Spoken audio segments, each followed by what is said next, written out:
ಮಹತ್ವ ಪಡೆದ ದಿಗ್ಗಜ ನಾಯಕರ ಮಾತುಕತೆ. ಭಾರತಕ್ಕೆ ಟೆಸ್ಲಾ ಲಗ್ಗೆ ಇಡಲು ಫಿಕ್ಸ್ ಆಯ್ತಾ ಮುಹೂರ್ತ? ಮೋದಿ ಮಸ್ಕ್ ಯಾವೆಲ್ಲ ಮಹತ್ವದ ವಿಚಾರ ಚರ್ಚಿಸಿದ್ರು? ಭಾರತಕ್ಕಾಗಿ ಟ್ರಂಪ್ ಓವರ್ಟೇಕ್ ಮಾಡ್ತಾರಾ ಬಿಲಿಯನಿಯರ್? ಸ್ಟಾರ್ ಲಿಂಕ್ ಇಂಡಿಯಾಗೆ ಬಂದ್ರೆ ಯಾರಿಗೆ ಲಾಭ? ಕಳೆದ ಕೆಲ ತಿಂಗಳ ಹಿಂದಷ್ಟೇ ಅಮೆರಿಕಕ್ಕೆ ಭೇಟಿ ನೀಡಿದ್ದ ಪ್ರಧಾನಿ ನರೇಂದ್ರ ಮೋದಿ ಟೆಕ್ ದಿಗ್ಗಜ ಹಾಗೂ ಬಿಲಿಯನಿಯರ್ ಉದ್ಯಮಿ ಇಲಾನ್ ಮಸ್ಕ್ ಭೇಟಿಯಾಗಿ ಚರ್ಚೆ ನಡೆಸಿದ್ದರು. ಇದಾದ ಬಳಿಕ ಈಗ ಮತ್ತೊಮ್ಮೆ ಇಬ್ಬರು ದೂರವಾಣಿ ಮೂಲಕ ಮಹತ್ವದ ಮಾತುಕತೆ ನಡೆಸಿದ್ದಾರೆ. ಈ ಕುರಿತು ಖುದ್ದು ಮಾಹಿತಿ ನೀಡಿರುವ ಪ್ರಧಾನಿ ನರೇಂದ್ರ ಮೋದಿ ಅವರು, ಈ ವರ್ಷದ ಆರಂಭದಲ್ಲಿ ನಮ್ಮ ನಡುವೆ ವಾಷಿಂಗ್ಟನ್ ಡಿಸಿಯಲ್ಲಿ ನಡೆದಿದ್ದ ಭೇಟಿಯ ವೇಳೆಯಲ್ಲಿ ಪ್ರಸ್ತಾಪಿಸಲಾಗಿದ್ದ ವಿಚಾರಗಳ ಕುರಿತು ಮುಂದುವರೆದ ಚರ್ಚೆಯನ್ನ ನಾವಿಬ್ಬರು ನಡೆಸಿದ್ದೇವೆ. ತಂತ್ರಜ್ಞಾನ ಮತ್ತು ನಾವೀನ್ಯತೆ ಕ್ಷೇತ್ರದಲ್ಲಿ ಸಹಯೋಗದ ಅಗಾಧ ಸಾಮರ್ಥ್ಯದ ಬಗ್ಗೆ ಇಬ್ಬರು ಮಾತುಕತೆ ನಡೆಸಿದ್ದೇವೆ. ಈ ಎರಡೂ ಕ್ಷೇತ್ರಗಳಲ್ಲಿ ಅಮೆರಿಕದೊಂದಿಗೆ ನಮ್ಮ ಪಾಲುದಾರಿಕೆಯನ್ನ ಮುಂದುವರಿಸಲು ಭಾರತ ಬದ್ಧವಾಗಿದೆ ಎಂದು ಮೋದಿ ತಮ್ಮ ಸಾಮಾಜಿಕ ಜಾಲತಾಣ ಟ್ವಿಟರ್ನಲ್ಲಿ ಬರೆದುಕೊಂಡಿದ್ದಾರೆ. ಇನ್ನು ಅಮೆರಿಕ ಅಧ್ಯಕ್ಷ ಡೊನಾಲ್ಡ್ ಟ್ರಂಪ್ ಸಲಹೆಗಾರರಾಗಿ ಹಾಗೂ ಅವರ ಸರ್ಕಾರದಲ್ಲಿ ದಕ್ಷತೆ ಇಲಾಖೆಯ ಮುಖ್ಯಸ್ಥರಾಗಿ ಇಲಾನ್ ಮಸ್ಕ್ ಕಾರ್ಯನಿರ್ವಹಿಸುತ್ತಿದ್ದಾರೆ.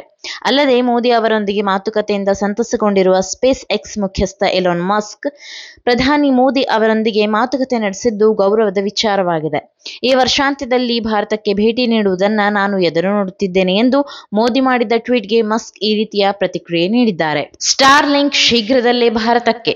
ಅಮೆರಿಕ ಅಧ್ಯಕ್ಷ ಡೊನಾಲ್ಡ್ ಟ್ರಂಪ್ ಅವರ ಮುಖ್ಯ ಸಲಹೆಗಾರ ಎಲಾನ್ ಮಸ್ಕ್ ನೇತೃತ್ವದ ಸ್ಟಾರ್ ಲಿಂಕ್ ಭಾರತದಲ್ಲಿ ಉಪಗ್ರಹ ಬ್ರಾಡ್ಬ್ಯಾಂಡ್ ಸೇವೆಯನ್ನ ಪ್ರಾರಂಭಿಸಲು ಶೀಘ್ರದಲ್ಲೇ ಪರವಾನಗಿ ಪಡೆಯುವ ಸಾಧ್ಯತೆ ಇದೆ. ಕಂಪನಿಯ ಪ್ರತಿನಿಧಿಗಳು ಕೇಂದ್ರ ವಾಣಿಜ್ಯ ಸಚಿವ ಪಿಯೂಷ್ ಗೋಯಲ್ ಅವರನ್ನು ಭೇಟಿಯಾಗಿ ದೇಶದಲ್ಲಿ ಭವಿಷ್ಯದ ಹೂಡಿಕೆ ಯೋಜನೆಗಳ ಕುರಿತು ಮಾತುಕತೆ ನಡೆಸಿದ್ದಾರೆ. ಈ ಕುರಿತು ಮಾಹಿತಿ ನೀಡಿರುವ ಅವರು, ಸ್ಟಾರ್ ಲಿಂಕ್ನ ಉಪಾಧ್ಯಕ್ಷ ಚಾಡ್ ಗಿಬ್ಸ್ ಮತ್ತು ಹಿರಿಯ ನಿರ್ದೇಶಕ ರಯಾನ್ ಗುಡ್ನೈಟ್ ಅವರನ್ನು ಭೇಟಿ ಮಾಡಿದ್ದಾಗಿ ತಿಳಿಸಿದ್ದಾರೆ.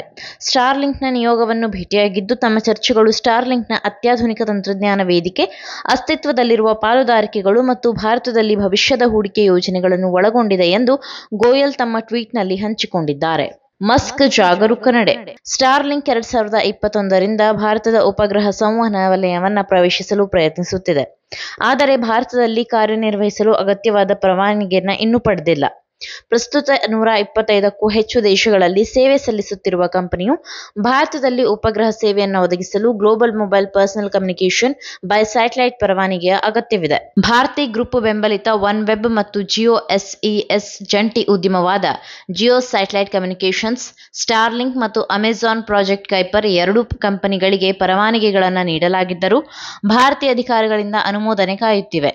ಈ ಮಧ್ಯೆ ಕಂಪನಿಗೆ ಪರವಾನಗಿ ನೀಡುವ ಮೊದಲು ಅವರು ಎಲ್ಲಾ ರೀತಿಯ ಜಾಗರೂಕತೆ ವಹಿಸಿಕೊಳ್ಳುತ್ತಿದ್ದಾರೆ ಎಂದು ದೂರಸಂಪರ್ಕ ಇಲಾಖೆಯ ಅಧಿಕಾರಿಗಳು ತಿಳಿಸಿದ್ದಾರೆ.